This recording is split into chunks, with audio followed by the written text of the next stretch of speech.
Hello, I would like to welcome you all for the Boğaziçi lecture series. Today we have a young distinguished speaker, Assistant Professor Canan Dagdeviren from MIT Media Lab.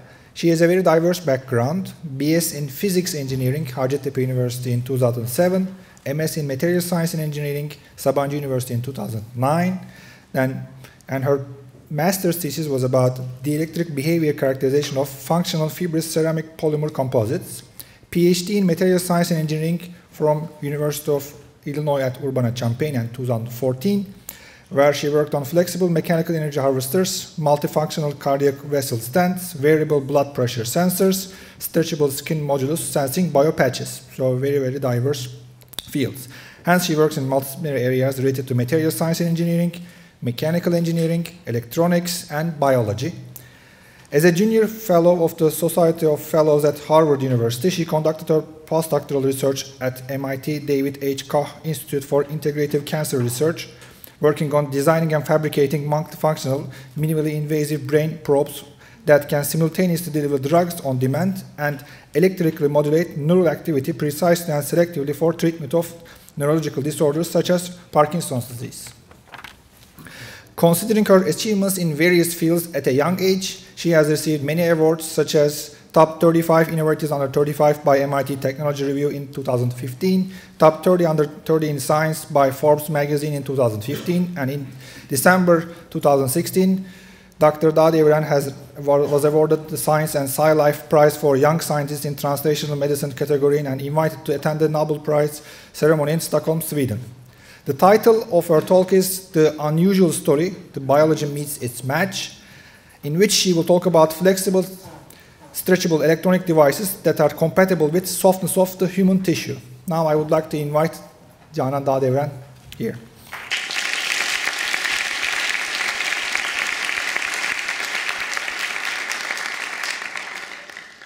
Günaydın, sesim geliyor, harika. Is there anyone who can not understand Turkish? There is? Okay, cool. Then I will speak in Turkish. Not English.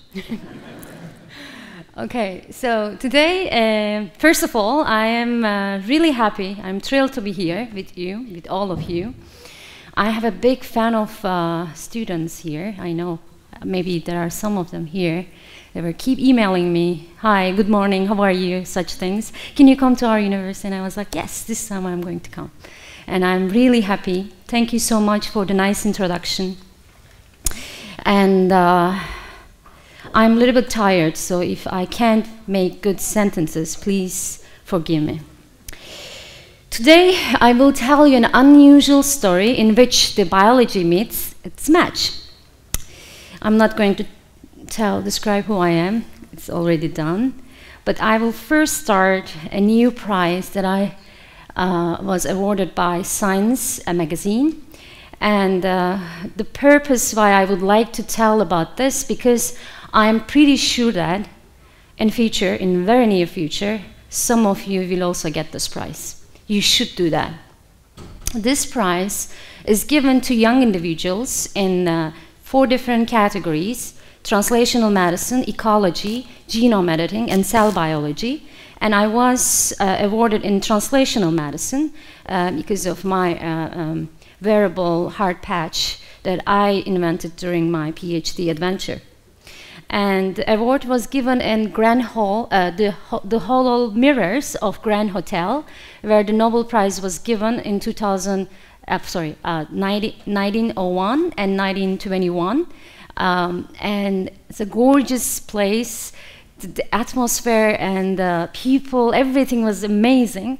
And I was, beyond my personal success, I had a chance to represent my beautiful country. And I was the only female researcher who got this prize. And right after this prize, on 10th of December, I was invited to attend Nobel Prize ceremony. And it was, I can't express my feelings. It was amazing. It was all great. And I met great people and Nobel Prize laureates in different fields. So whenever I do as research or have a student in my group, first I ask them a question. Can you define yourself with an object? of course, you can answer this question when you are back to your dorm rooms or homes. I do believe people resemble their home countries a bit. I'm from Istanbul, the one and only city which connects two different continents, Asia and Europe, via bridge. Like Istanbul, I am a bridge. I bridge the gap between hard, planar, and heavy electronics and soft, time dynamic and squishy biology. Today's electronics are stiffer up to 6 orders of magnitude compared to soft tissue in human body. That's why when you want to integrate electronics with human tissue, there is a severe challenges in mechanics mismatch and geometrical form mismatch. Since we cannot change the biology, I come up with new ways and tricks to use these electronic devices and make them in a form which can match and which can have the mechanical and geometrical forms that can match those of human tissues.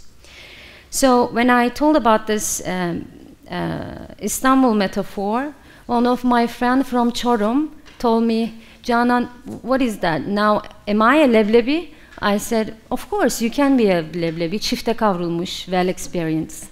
So you can, I would like to emphasize here the power, the importance of imagination. You can resemble yourself to any object. You should be as flexible as possible. So my story began when I was a little kid. My parents told me this. I was trying to cut a stone into pieces to find an atom. Everybody was telling me it's an impossible task. But I think I somehow convinced my parents that I am really into science. And after this, my dad gifted me a book about Madame Curie. You know, Madame Curie is the only female scientist who got Nobel Prize in 2 different fields in the history. But when I read the book, I fell in love with her husband, Pierre Curie, who discovered the piezoelectric phenomena. And what piezoelectric means, piezo is a Latin word. It means stress, strain, deformation. And electric means positive and negative charges. So when you apply deformation to these piezoelectric materials, they can create positive charges in one location and negative charges in other location, and creates dipole, which means voltage and currents, and as well as power.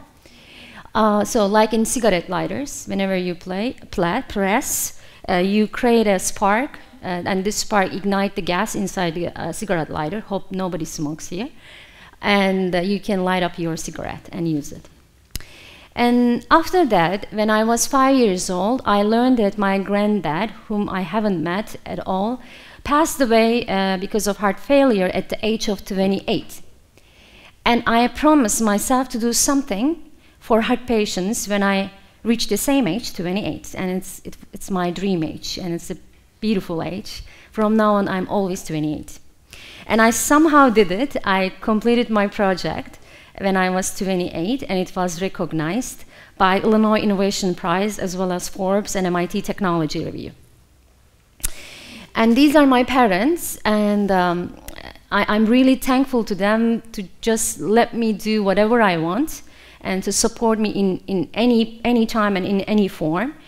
And I started my first experiments at home. I did my first experiment on my brother. First, I was trying everything on him, and if it works, then I was continuing. Then Emre, my little brother, joined in our family. Now he's a medical student in Cerrahpaşa, 4th grade. So I always tell him from now on, once he becomes a real doctor, I will try my samples and devices on his patients. And if something happens, this is his problem, not mine. So when I was in high school, actually because of the piezoelectric story, I wanted to study physics or chemistry or biology, but I was not sure when I was in high school. Then I met Erdal İnönü. Actually today I'm invited to give a talk in Kültür University. İnönü family invited me.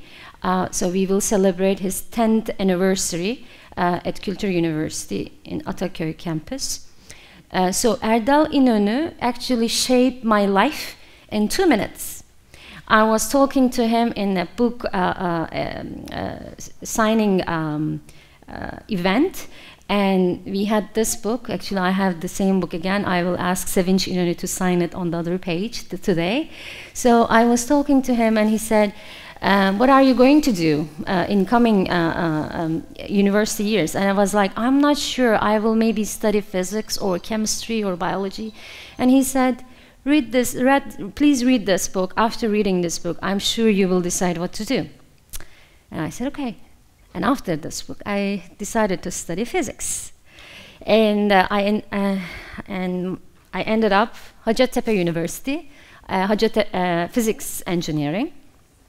And then I realized physics is not enough. Of course, I learned underlying physics mechanism of these piezoelectric materials, but it is not enough because there are lots of piezoelectric materials in the universe, and I need to pick the right one for my device applications.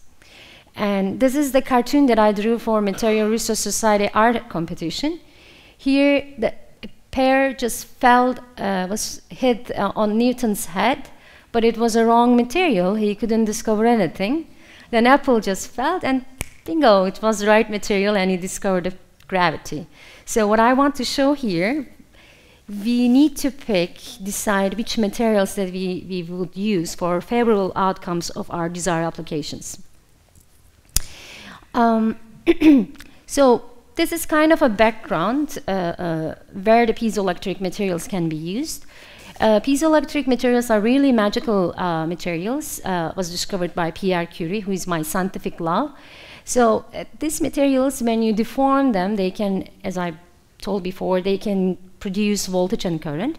But at the same time, when you apply voltage to these materials, they can expand and change their dimension.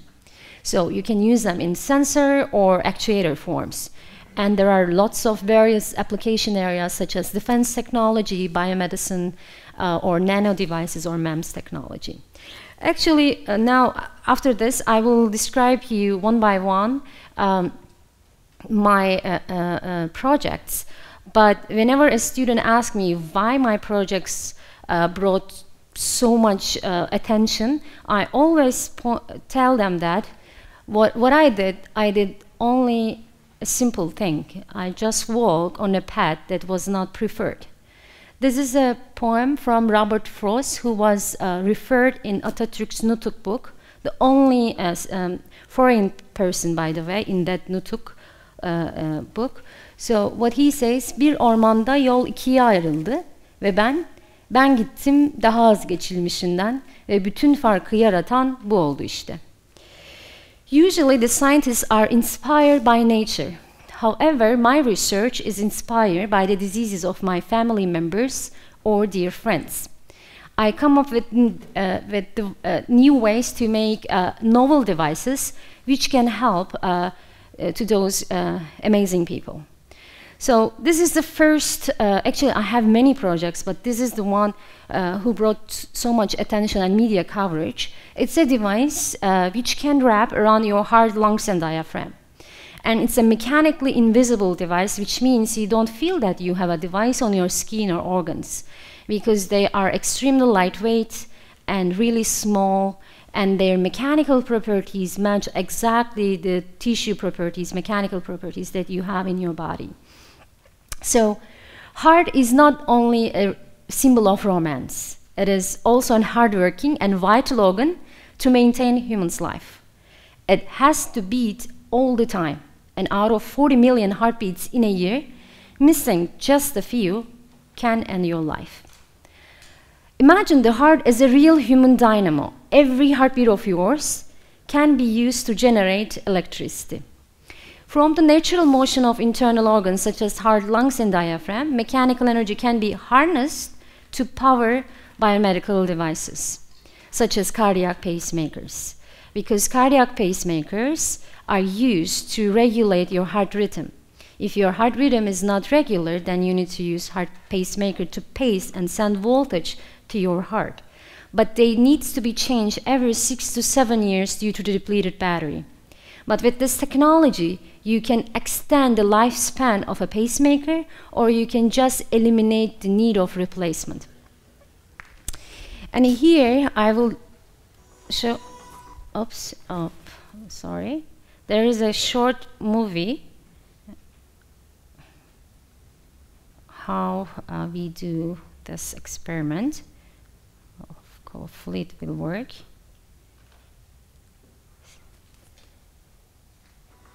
Yes, this is a flexible implant, and by the way, this is a heart of a cow, and from heartbeats, it just converts mechanical energy into electrical energy, and produce power to the rechargeable battery next to the piezoelectric component, and with this technology, you can produce power not from only the heart as well as from lungs and diaphragm through the respiration. And we have buffer layer, rectifier and rechargeable battery. What we do, we directly suture it on the heart and then use the power to pace the heart again. It's kind of a closed loop system that we generated. And to do that, I work with heart patients in the University of Arizona. And I also learned how to do open heart experiment. Now I can open the chest and place the device and close the chest. When I did the first experiment, actually, first what we did, we got the permission to do experiments on animals such as cow, sheep, and pig. And then, since we cannot walk with an open chest, I said, we should close the chest at some point and see if the device is working really well. And they said, yeah, it's a great idea, we should do that. So we got another permission to do that and close the chest. I suture it, so it was really good that I learned from my grandma. And the next experiment that I actually initiated with a question asked by my mom. Whenever I fly from US to Turkey, I buy skin creams for her from L'Oreal. And I will tell you how her dream came true actually in a moment. And my mom asked if these creams really work. And I said, okay, let me think about it. But it took almost 2.5 years for me to make this device. But at least I spent some time. But not only to make my mom happy, to make many patients happy, especially the patients who have skin melanoma, skin cancer. I created a device. It's, again, it's mechanically invisible device, and it's stretchable and flexible, and it can just conform your skin. And what it does, actually, I benefit from the direct and indirect property of piezoelectric material, as I described before. Now I will describe how it works. What we do, we apply voltage to the actuator of this device, which is there. It's called device, tiny thing. And this device, when we apply the voltage to the actuator, what it happens, the actuator starts actuation and creates deformation on skin. And sensor right next to the actuator senses deformation and yields a voltage output. And this voltage output is a function of the stiffness, Young's modulus, of the target substrate, which is skin. And then after getting this voltage output, we also work with mechanical engineers from Northwestern universities. If there is any mechanical engineer here, I really love mechanical engineers, so they really make my work really easy. So we come up with the finite element modeling and try to correlate how the voltage is correlated with the mechanical properties of the skin. And then with this formulation and explanation, we can create this kind of colorful maps which can tell which part of the skin is stiffer, harder than the rest of the skin. So right now what happens if you have any tumor in your skin, you go to doctor and they do physical palpation in order to find where your stiff region is. But the thing is, the sensitivity of the doctor's fingers can vary from time to time, even from person to person, from doctor to doctor, even from patient to patient. So to make it a very regular or constant stable measurement, we did this experiment and we placed it. I did the clinical study again in the University of Arizona. I work with dermatologists, and we placed a device here, for instance, a lesion on forearm and a very tiny lesion in leg. It's almost impossible for a medical doctor, to sense that lesion, which is very tiny over there. But with our device, we can easily pinpoint where the hard region is. We can say, we can give the coordination, and we can even tell the stiffness variation over time for the same patient. So this is kind of an interface, a smart interface between medical doctors and engineers. So the next device that I developed is for my aunt, who is there, who passed away because of a brain tumor. So when I joined MIT as a postdoctoral researcher in 2014, MIT told me that they have a project about brain, but they couldn't make it work for 8 years. And then and they said, would you like to join it? I was like, yeah, sure. I really want to do something for her brain. But I was a little bit hesitated because it took 8 years for that great minds to do that, so they couldn't succeed. But then I realized the poem of Robert Frost, and what he was saying, I just walked on a path that was not preferred. So what I did, I had meetings with the researchers who work on this project for 8 years. And I had just Turkish coffee with them. We chit-chat, but really nice conversation. And I learned why they couldn't succeed. What was the problem? Or what was the failures that they faced? And how they tried to overcome such things. And I prepared a project outline and show my advisor. I had 3 advisors, one in material science, one in cancer institution, and one in brain institution. Pretty diverse, as you pointed. And so, and then I show my project, and they said, this would not work. This is not a good style. This is not a good device design. We do not think that it would work. I said, it's fine. I like parallel things. So I will do this existing project, and at the same time, I will conduct my dream design. And they said, fine. And the thing is, I completed my device in 3 months, and it works perfectly fine. We just actually finished our preclinical studies on non-human primates and rats. By the way, by this way, I also learned how to do brain surgeries. I will describe in a moment. So what we do a device which is a needle type, a 3-dimensional device, which can go in deep brain of the device, and through an electrode, it can trigger the brain neurons and read the neuron potential. With the feedback from the neuron potential, we can stimulate the brain with chemical infusion of multiple drugs. Why we do that? Because right now, for instance, if you have a Parkinson's disease, you need to take the drugs orally or intravenously, which is unnecessarily affecting all your body. But with this device, we can easily pinpoint the location which has dysfunctionality, and make it function with the chemical and electrical stimulation. And here, actually, this is the completed device, and it has a very high aspect ratio, and it's as thin as your hair fiber, and we have multiple channels inside. We can go inside the deep brain and find the dysfunction location. And with, I don't have here the picture, but we have wireless pumps which are embedded under your shoulder.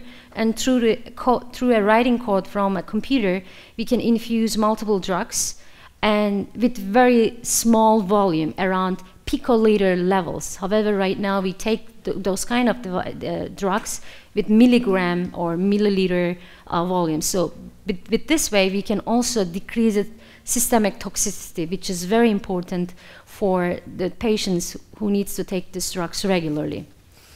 I'm really happy with this one, and as I said, we just finalized the work, and now working on IP at the same time, waiting comments from reviewers. Hopefully they are fine. I just cross my fingers.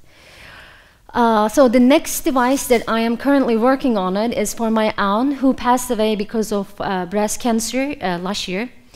And right now I am trying to come up with an electronic bra which you can wear, and not only for females, women, but as well as for men, because our devices are conformal and flexible. as well as stretchable. So these devices can be wearable as well as implantable on the interval of a bra or your T-shirt or something. So you can wear it and then find the depth profile of the skin stiffness variation, and you can actually, it's kind of an early diagnosis system that we do not do treatment. We just try to find how the device is functioning, how the changes in human body giving us messages. Because I do believe all of our body parts are speaking to us. They are speaking in biological language. So we need to convert this translate this biological language into electrical language to understand what these parts are trying to tell to us. That's why the name of my research group is not Canan Dagdeviren, it's Conformable Decoders. Why conformable? It's easy to understand, it's conformable. And, but decoder means nature and human body contain physical patterns in forms of heartbeats, respiration, muscle movements, or neural activity, or temperature change in this room, or stress level in our body, or pressure difference, or so on. So and all these patterns contain information in coded form that needs to be excavated, refined, and defined. To do so, we need sophisticated interfaces which can access and evaluate such patterns and translate these patterns into electrical signals and energy, so that we can understand easily what's happening with intimate integration with the body itself. I do believe, I will come to that slide actually, I do not believe yet. So this is kind of my future slide. I am a big fan of dimensionality. I started with one-dimensional devices during my undergrad degree in Hacettepe University. I studied solid-state physics and worked on one-dimensional devices in fiber form. And then I increased the dimension one more, and during my PhD, I worked on, and master's as well, I worked on a wearable technology in which they have a large spatial area, but very less thickness compared to the area. So they are 2D dimension devices. And now, actually, last year, as a postdoc, I did 3-dimensional devices in a needle type so that you can go inside of the brain. They are 3-dimensional needle type. But right now, I want to increase the dimension more and want to make 4-dimensional devices. What I mean with that, imagine, what if we have an electronic pill which has the chocolate taste and strawberry smell? So when you take these electronic pills, swallow them, you will have pleasure because of the smell and taste, but at the same time, these electronic components will tell you what's happening in your intestine system or GI tract or in your stomach. And we can also infuse drugs through these devices through wireless communications. Or you can wear these devices on your personal garments, such as underwear or bra. For us, actually for me, heart was the extreme case. If my energy harvester device can work on heart, it can work anywhere where we have motions. So right now at MIT Media Lab, we are working on a different version of this heart device. We now do wearable patches on human joints, such as knee or elbow or a piece of skirt or a trouser. So whenever you walk and do your daily activity, you will actually convert mechanical energy into electrical energy, and wirelessly you can send this power to the needed electronics. I do believe today's medicine is a pajama type. You can wear your mom's, dad's, partner's pajama. It doesn't need to fit on you. It can be loose, but we would like to make a suit type medicine. Like it will fit on you and it will be personalized. And through advanced and unusual engineering, we can have an intimate integration with the human body and electronic devices, and learn what's happening continuously with the communication of your body. Of course, after all of this work, my work was covered by various media outlets. As a young researcher, I'm really humbled and honored. I'm really happy. It's a great satisfaction. But for me, the main importance was right now from various cities of Turkey, I received this kind of photos, like students they had their hands in a heart shape. We do not shake anymore. We do this when we want to greet each other. So I received this kind of great photos from Batman, Ankara, Istanbul, Karabük, Trakya, and many other places. And this is actually an online seminar that I gave 2 months ago, and we reached 1,000 schools in various parts of Turkey, and hundreds of students. Now there is not only one Canan, there are many Canans in Turkey, and students, young minds are following their dreams. And after this media coverage, especially social media coverage, I asked one of my friends who is working on literature, and I said, since it's a big data, I said, can we just do a research and find the common words in this comments and shares? And he did it for me. I'm really thankful to him. But we found that 24% of the common words in the shares and comments is female, woman, or girl, and 15% honor and 11% success. As in many fields, we also very hungry for women. We are just seeking for them in academia as well as science and technology as well. To me, women are creative, they are focused, delicate, and multitasking. I am a big advocate of gender equality, but when I do science, I do it just like a woman. My research and my devices are like women. They are colorful, they are beautiful, they are sensitive, and they are curvy, and they are multitasking. As a woman researcher, I would like to tell how I am multitasking.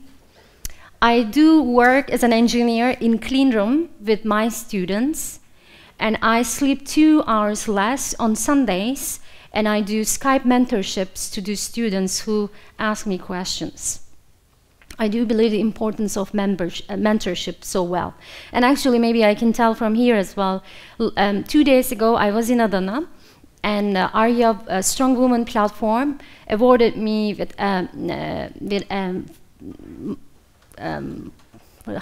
with an award, because I had a dream. Actually, it was 2 years ago, Fulbright. I was a Fulbrighter in 2009. I got Fulbright scholarship and go to University of Illinois, Urbana-Champaign, where I met with my, actually where my advisor was. And 2 years ago, Fulbright interviewed me, and they said, what are your dreams from now on? And one of the dreams was, I said, I would like to launch a vision scholarship. And that dream came true 2 years later, and now I am about to launch a vision scholarship. What this vision scholarship will do, I will have 2 students from Turkey, 1 female and 1 male, equality. And the students will come to Boston on 23rd of April and for a week, and I will take them to Harvard and MIT, and they will meet there over there with researchers and see the labs and come and touch our devices and feel those things. They will eat lobster, they will see ocean, they will play chess, all these things they will do. And at the end of their scholarship period, they will come back to Turkey and have a tree with their name. So I would like to emphasize here, it's taking time to actually grow an individual as well as a tree for a long time. So I just want to show that thing to that great minds as well. So why I say vision, because I do believe that if a person would like to expand their vision and try to come up with a solid vision, they can find scholarship, they can find contacts, and they can find money. So I just want to give them the importance of vision and try to give them time to understand themselves. And I also work with medical doctors. Right now, I can do open chest experiments, surgeries, as well as brain surgeries. And I also sing in I can sing in 6 different languages with my friends, and we gave concerts in 6 different states of United States. And I also cook. So I share my food to international friends as well as young students, because I really had a hard time when I went to US the first time. I like to share the food because I do believe being full with mind and stomach and heart is really important. And people usually do not like to post a picture on Facebook, but I do love it because we have a group. So what I do, since I cannot know what people like or not, so I post a picture and I have young students and I say, whoever likes kuru fasulye or sarma, come with your empty boxes. And they come, ring the bell, and I deliver the food. And if nothing works, then I think like Atatürk and I get my motivation from him. And with this, I would like to conclude my speech, and if you have any questions, I will be really happy to answer. Thank you.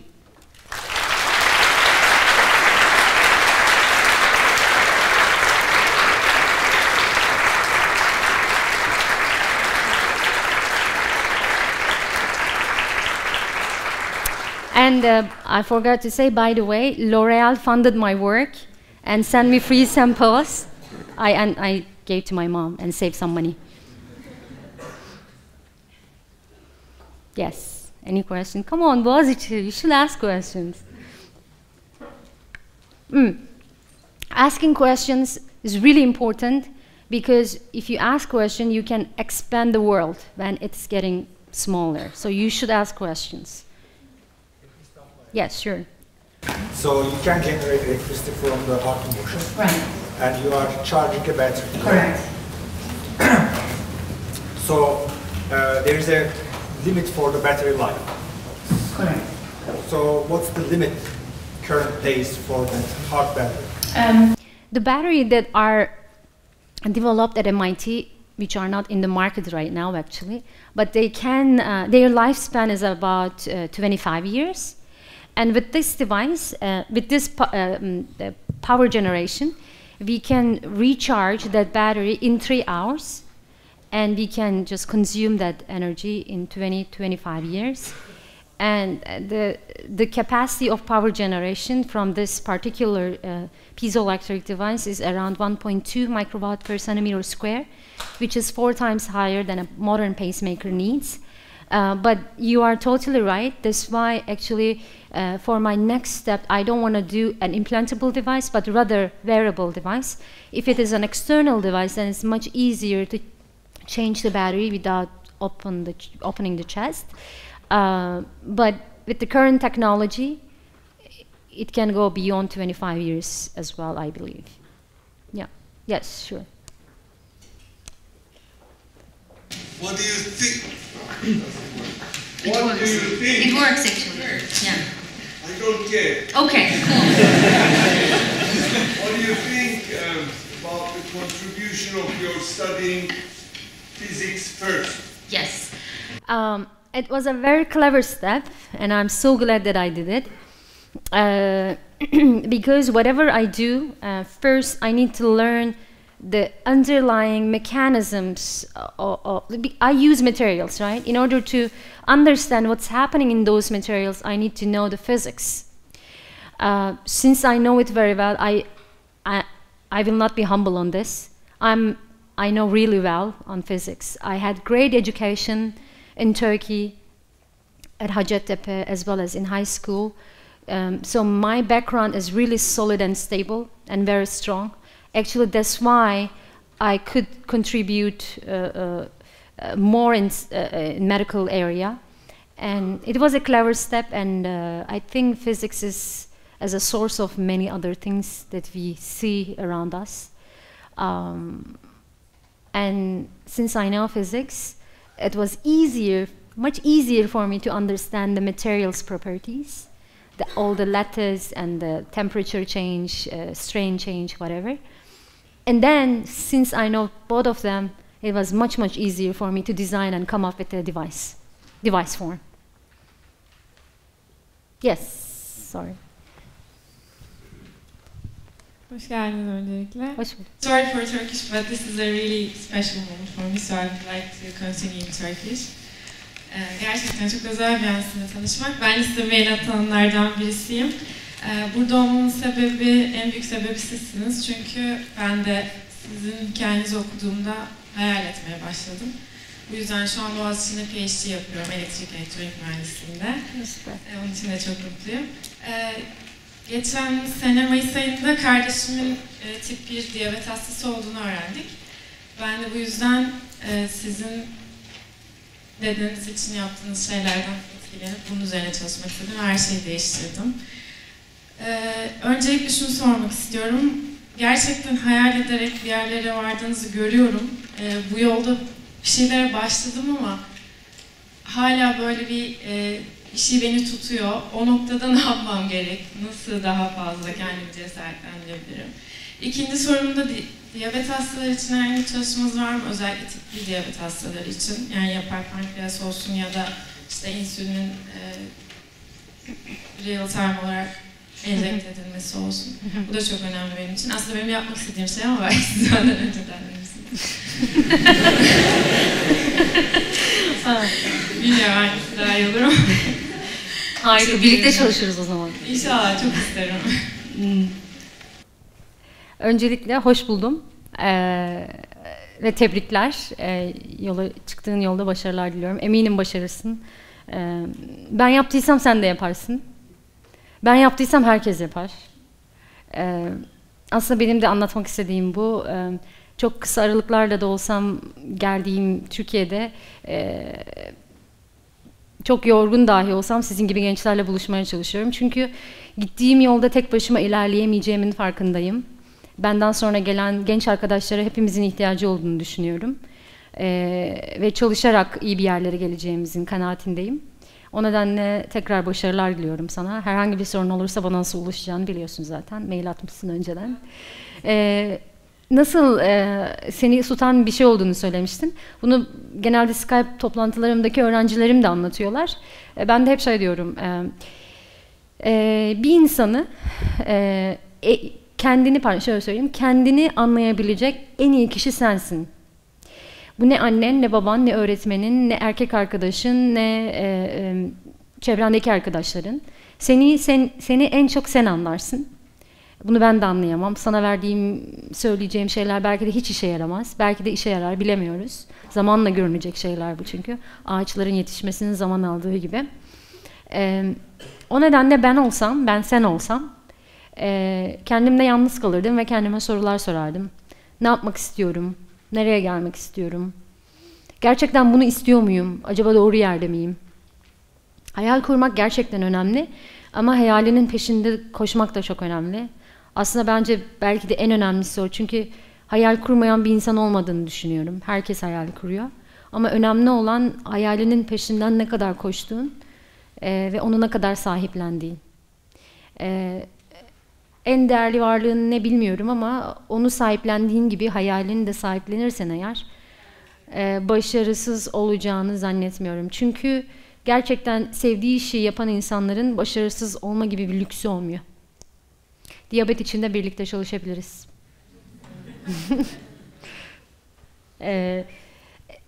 Önce buradan alalım. Benzetmeler sizin için çok önemli görünüyor. Bu ilhamları siz nereden alıyorsunuz? Kendinizi nasıl hissediyorsunuz? Evet. Öncelikle çok okuyorum. Ama benim okuduğum kitaplar genelde, tabii bilim kitapları da var aralarında ama bilim kısmında genelde makale okumayı tercih ediyorum. Ama biyografi okumayı çok seviyorum. Gerçekten çok seviyorum. Ve bu fark etmiyor kim olduğu. Benden farklı alanlardaki insanlar olabilir, tarihteki kişiler olabilir. Sadece kitap okumak değil, insanlarla sohbet etmeyi çok seviyorum. Özellikle çocuklarla ve yaşlılarla konuşmaya bayılıyorum. Onların geçmişteki yaşadıkları tecrübeleri duymak, öğrenmek, okumak benim çok hoşuma gidiyor. Benzeterek anlatmamın sebebi sanırım aklımda kalmasını daha iyi sağlayabilmek ve dediğim gibi aslında kendimi iyi tanıdığım için ya da kendimi iyi tanıdığımı düşündüğüm için rahat ettiğim şekilde anlatmaya çalışıyorum. Sanırım böyle, evet. Rica ederim. Buyurun. I will go back to English because I believe there are some people who don't speak Turkish here. Sure. All right, okay. What was most challenging in your professional life, and did you overcome this challenge? Yes, I did. Being a woman was extremely a challenge for me. Being just myself was a challenge for me. Not only in Turkey as well as in US. Actually, everywhere in the universe, I think it's a challenge of being a female, a woman. So whenever I do a research or have a working device or solve a very important and difficult problem, people were asking me, oh, did you really do that? Did anyone help you? Oh, can you do it alone? Such things.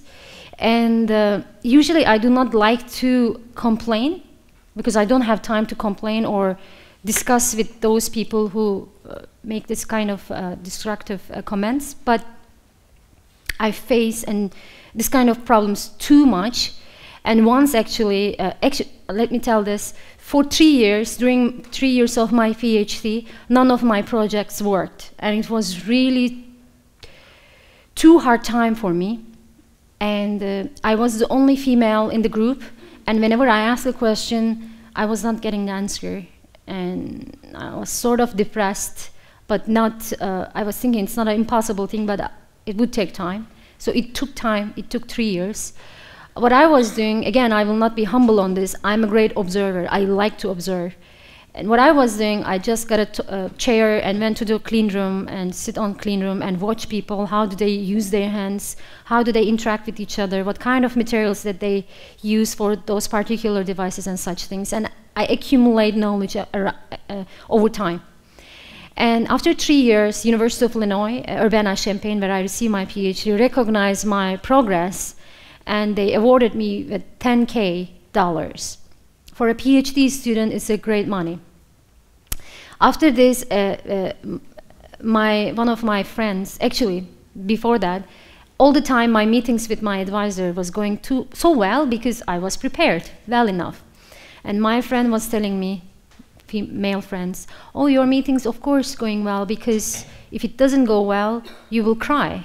Your advisor will say something to you, and females are emotional, so you will just sit and cry. I was like, okay, whatever. And then after this 10K grant, he said, you know what, they gave it to you because you're a female. And it was just here, and I said, you know what, here's 10K, I'm your sponsor, go to California and change your gender. And you will be a female, and from now on, nobody will say something to you. So I overcome, in a way, over time, and I always say, I don't know how to say this in English, so I'll say in Turkish, bilimin olağanca ateşiyle herkesi kucaklıyorum. Cevaplarımı böyle veriyorum. Yes.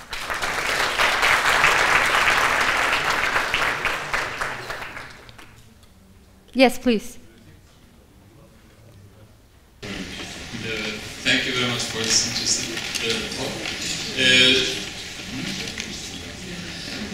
You mentioned to enter the brain with a long needle, yes, and inject various chemicals to fight the Parkinson or some circuitry.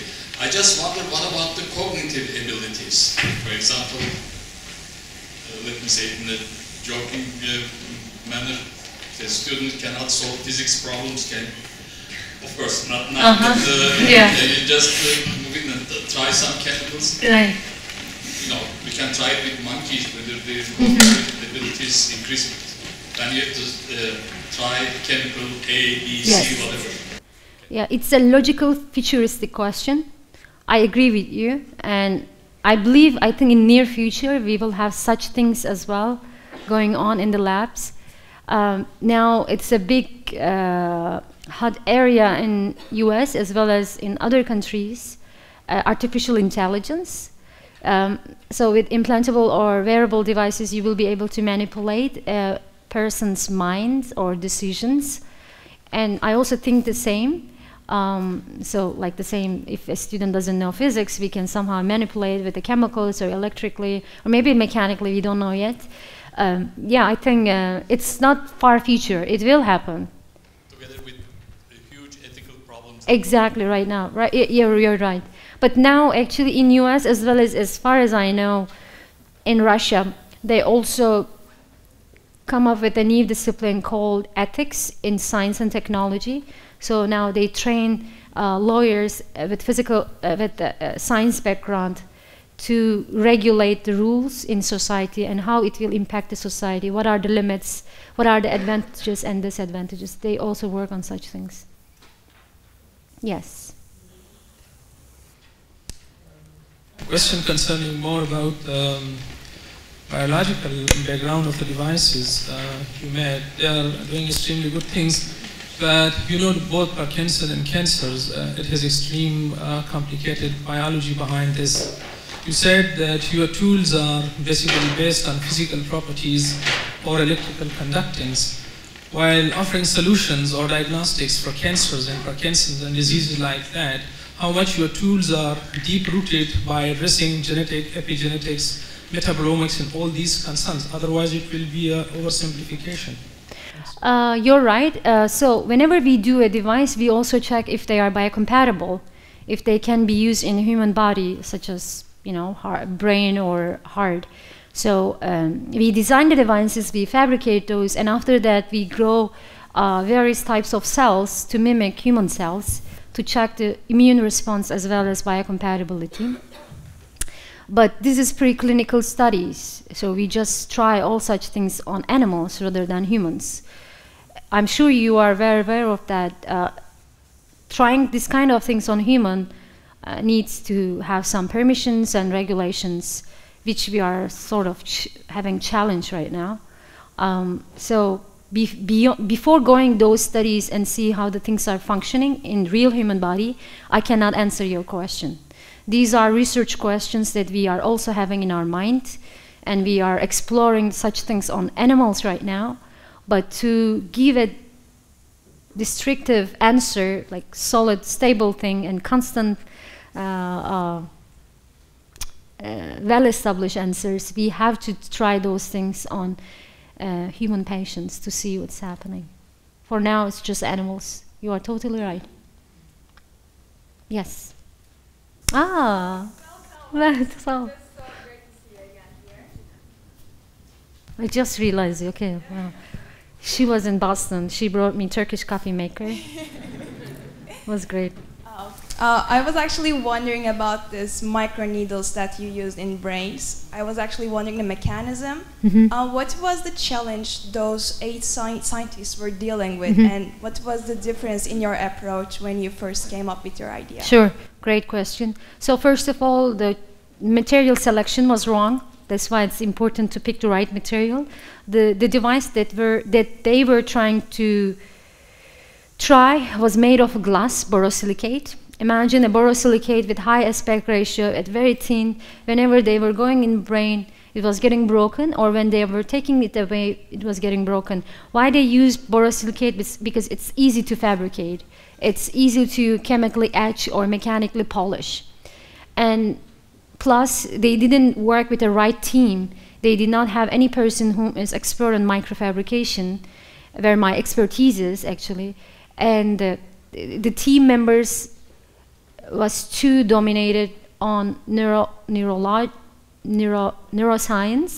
rather than neuroengineering. This was another thing. So team was a problem, the material selection was a problem, plus design was a problem. So actually, when I designed my device, I worked with an architect, and we mimicked the Burj Khalifa, the tallest building in the world. and we did our device design accordingly so that it will go inside the brain and it will be stiff enough to go inside the brain, but at the same time it will be flexible enough to move inside the brain, because brain is beating and we don't want that stiff and very rigid thing to be in brain, because whenever it moves you will create some big holes and damage more brain tissue.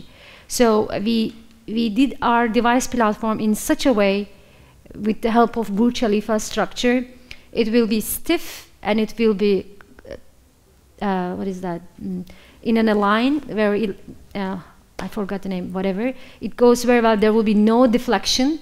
It will be pinpoint, with pinpoint accuracy you would go to the target region inside the brain. But after some time, since we have some tricks over there, the dissolution, there is a polymer around it, so it dissolves away. It's kind of a spaghetti, actually. You can just imagine like a spaghetti. Initially it's stiff, so you go inside the brain. After some time, it's like a cooked spaghetti. It's very flexible, it moves around. So design, a problem, material selection was a problem, and team members, that was a problem. So actually, when you are working with microfluidics, basically mixing is a problem and you are using chemicals. But is the way that you describe like a cooked spaghetti helping the mixing of the solutions? Sort of. Not only mixing, but to use different layers of materials. And it's kind of assembly of various layers of materials in needle form. So we don't have only one type of material. We have layers of materials in a composite form. Thank you.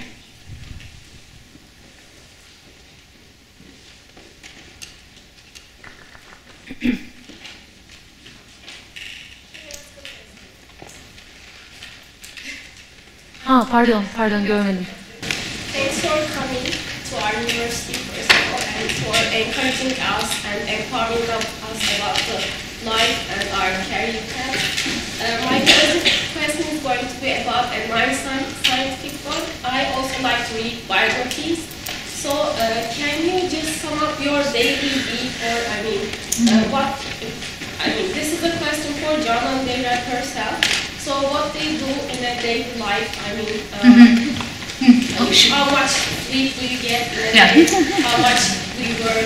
I just wonder about that. Sure. Thank you for welcoming me. My daily life, actually it's very, so my life is as flexible as my devices. Same, my name, actually people say Canan, Conan, Shanan, so it's as flexible as my devices as well. I like flexible things.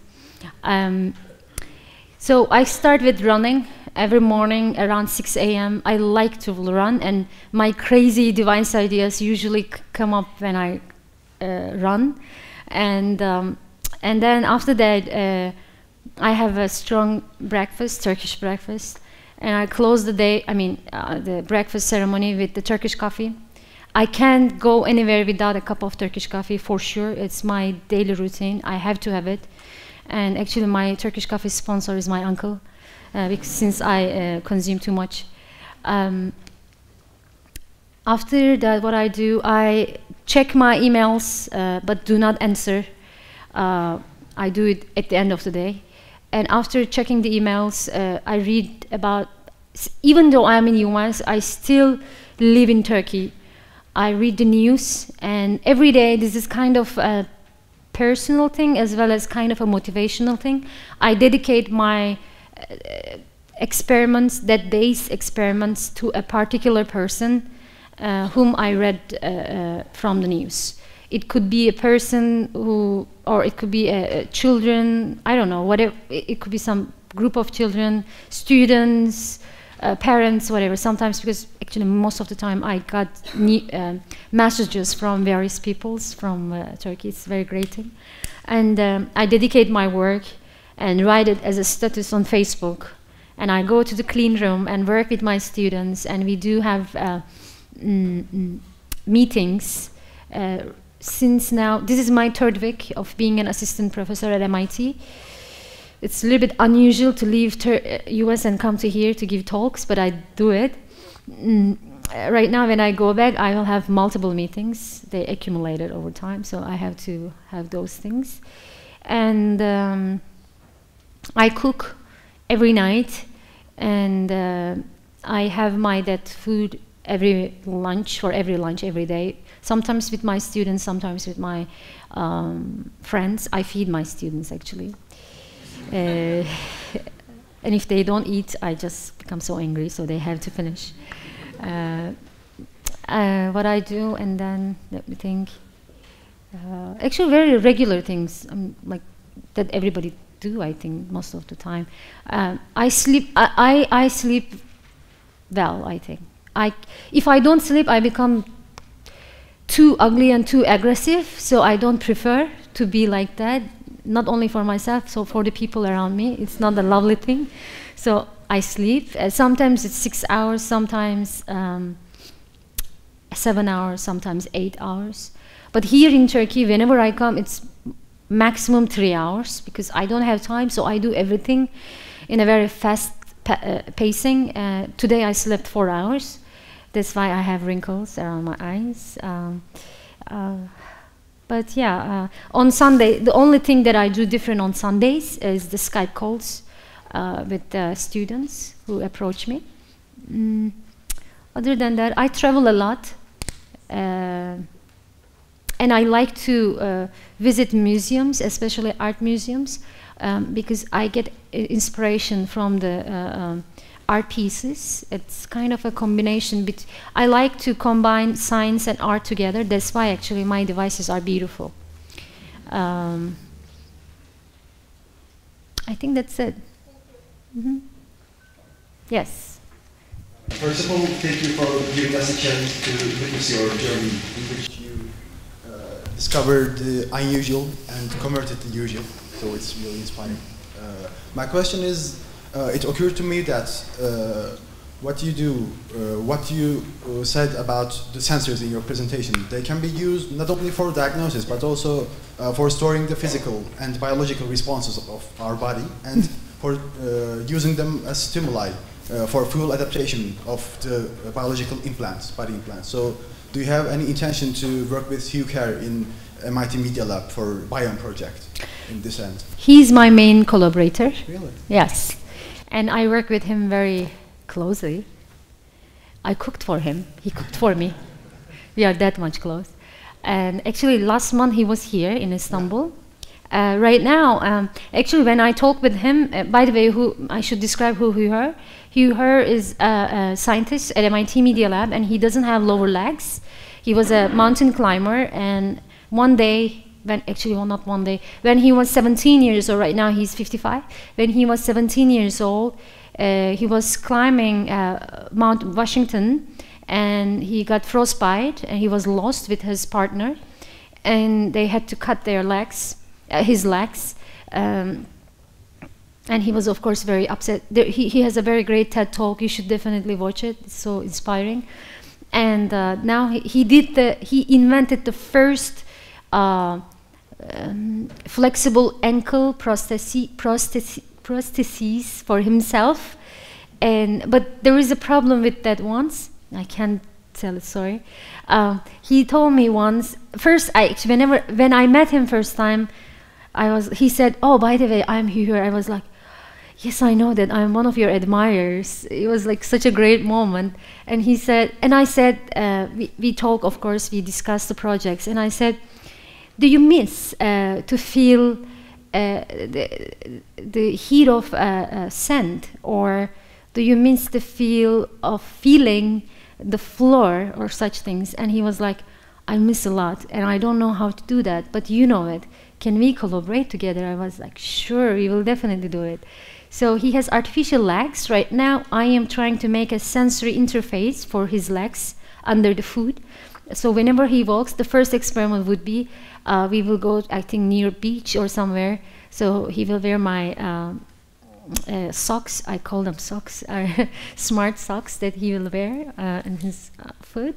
And he will walk, and we are trying to, if he can succeed, then it will be like really a breakthrough, because not only him, it will be nice for many people, not only the one who doesn't have legs or arms, but as well as the people who had stroke and cannot feel.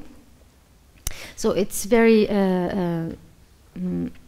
great collaboration. And he's on 4th floor, he's on 3rd floor, I'm on 4th floor. So it's really nice to go back and forth and work together. He's a great guy. And we work together, yes. Yes. Sevgili Canan, hoş geldin. I have two questions. One is about yourself, one is about science. What is the most important factor of behind your success? Can you just one thing, maybe? The other is about science. You mentioned about personalized medicine. This area is very important. What is this area going to? Where this area going to? And what is your vision about this area? Thank you. Thank you.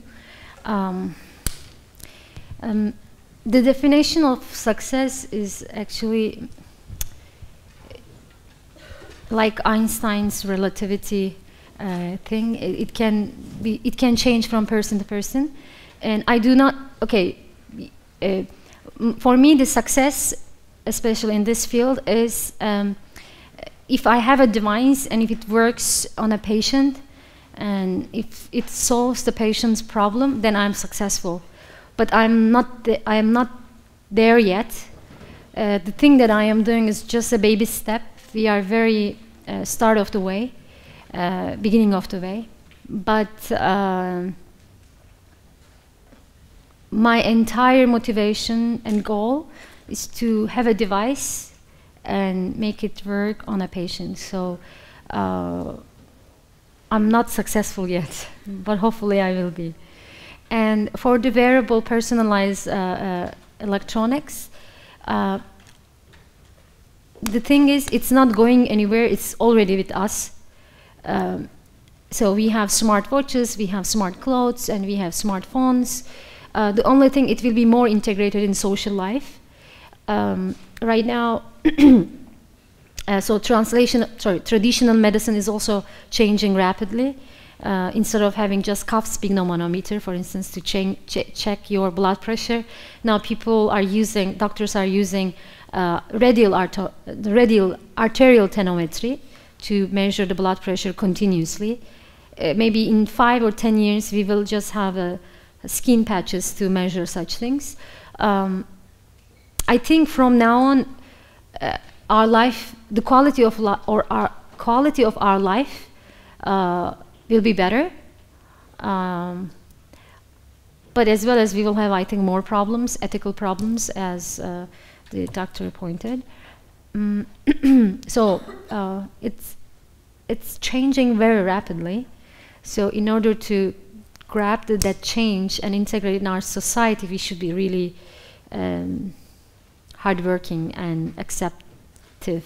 We should accept the technology and work on it continuously. Yes. Öğrenci arkadaşımız sorsun hemen. Sonra size geliriz. First of all, welcome to our university. I'm studying electrical engineering here, and I want to ask you, how did you decide where you go? For example, you studied physics, then how did you decide to choose material science? I want to make something like you. How did you decide? You are saying that I choose a path nobody goes before. How did you decide? After physics, you know the story of how deciding the physics already. So material science, so what I realized when I studied physics of piezoelectric materials, solid state physics, I got to learn there are various types of piezoelectric materials in the universe, such as in ceramics form, in polymer forms, in composite forms. It could be zinc oxide, lead zirconate titanate, or barium titanate, or PVDF, or other polymers. And to dive more in deep and learn about the properties of such materials, I understood that I need to learn more about the materials. And in the background, what I was doing actually, I was also not completely sure that I should study materials. So what I did during my college degree, I went to do summer schools of the university and got enroll the classes in in coming years, actually, when I was in second grade, I was taking the courses from third grade and was trying to make my third grade empty. And after that, I participated in various conferences in various parts of the world, in physics, chemistry, material science, biomedical engineering, and medicine. And having conversations with other researchers and academics and funding agencies, I realized that I should also learn about the materials. And then I decided to study material science and engineering. And I received full scholarship from Sabancı University and went to Sabancı University. The end of first year, I applied for a Fulbright scholarship because I found my advisor and University of Illinois, Urbana-Champaign. And even the Fulbright officers told me, because if you are selected as a Fulbright scholar, you can end up in any universities because you are already qualified and they just accept you. But even Fulbright officers told me, why University of Illinois? Why not MIT or Harvard or other Cornell or blah, blah. And I said, I chose my advisor, not the university. And I also remember I said, I will go MIT and Harvard, now I'm there. So you should search. I think searching is one of the things that can shape your path, and you can do your activities accordingly. First, listening yourself. Second, asking questions around you, to the people around you. And another thing, especially for if you want to do academic path, then participating in various conferences. Not necessarily from your same discipline. It could be from other disciplines as well.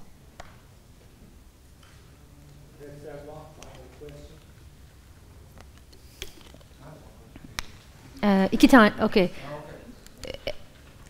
O zaman önce öğrenciyi alalım, sonra da sizi alalım. Son iki konu şey olsun. Firstly, welcome.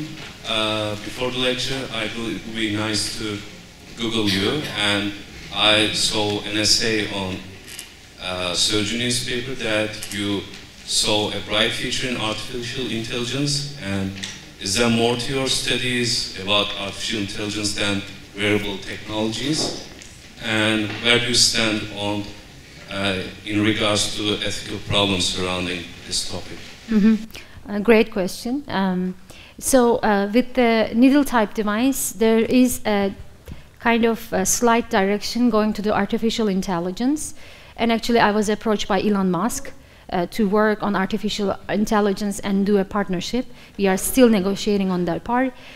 But since my expertise in microfabrication, I sort of decided my next step in two different paths. One is wearable devices and the others are implantable devices. So for the artificial intelligence, usually people would like to use implantable devices in various forms. And I think I could contribute in that field as well. But for now, I have particular diseases that I am focused. I focus, such as breast cancer and colon cancer. These are the two things that I would like to work on. But artificial intelligence is kind of an extended way of my research.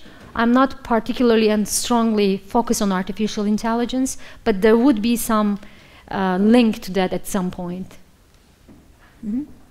Hocam siz. What do you think will be or might be the greatest discovery in your field of science in the next 10 years? In next 10 years would be, actually it is already happening, genome editing and CRISPR. So what people do, actually my colleagues, my close friend from Harvard Society, he's working, Feng Zhen, he's in Broad Institute of MIT. He works on genome editing. What they do, they check the DNA circles and find the broken or unpaired locations, and they switch it with the working ones to overcome many diseases such as cancer or Ebola or other things. So this would be very important contribution to social life, not only science and technology, really impactful on social life, but at the same time, ethical issues a big question mark.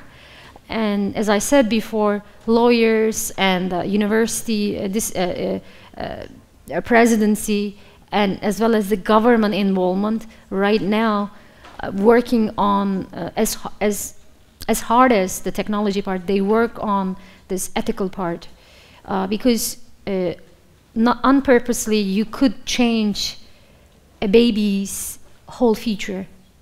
You could do, for instance, the main problem of this technology is they can change it, but they cannot reverse it. So this is a big issue, because if you cannot change it, then there could be some problems or mistakes that you can do while you are changing the DNA chains. But I think this is in 10 years. I do believe, since it's being done in China, they just did on one on a baby boy, but in Europe and US, it's taking time to get the regulations and permissions. And right now, they also have conflicts on IP issue with University of Berkeley and MIT. So it's a huge market, and it's a huge impact on society. I'm not sure how it will end up, but I do feel like it's a promising technique. You just need to know how to reverse it and how to use it in a good way.